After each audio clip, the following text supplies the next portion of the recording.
ada mi Bangladesh ni bang. Daripada mana bang resepi ni bang? Dari Indonesia bang. Tadi nama je mi Bangladesh. Nama Bangladesh. Resepi dari Indonesia. Telur sebiji. Telur sebiji Tengok sikit. Yang ni jenis yang berkuah bang Dia Jenis tak kering yang dia cakap berkuah, dia tak berkuah bang. Cakap kering, dia tak kering. Ni dia bang yang spesialnya bang. Oh ni special bang. Ni dia bang. Tengok macam mana kerja dia. Baik. Lagi lemak ni bang Lagi lemak bang. Kalau macam ni berapa ringgit bang? Yang ni RM6 bang. Oh yang ni RM6. Yang ni RM6. Kalau yang ni? Tu RM5 bang. Ini laluan belakang bang Betul bang, dekat belakang. Baru je buka. Kat depan. Depan nasi kandar. Dekat belakang dah ada smash burger bang Betul. Ni semua homemade bang Semua homemade. Habis pukul 10, abang beli burger, free fries. Betul, kita ada sikit tender juga. Ni spicy. Berapa ketul dapat ni bang?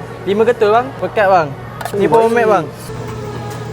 Ya. Kalau macam ni berapa ringgit bang? Kalau macam ni RM3 ni. RM3 murah bang. Siap kukus RM3. Ni kerang sambal, kerang rendang, paru sambal. Saya berminat dengan paru sambal bang. Potong banyak bang Pur dengan lauk dia jadi RM8. RM8. Murah juga bang. Air apa ni? Air ni air Black Forest Chocolate. Ni bang, air Black Forest Chocolate dah siap. Nak cari kedai kat mana? Senang je. Wes je lorong belakang masa depan ataupun nasi kandar masa depan. Kita buka setiap hari. 5 petang sampai 12 malam. Korang nampak motor depan saya ni? Nampak comel ni.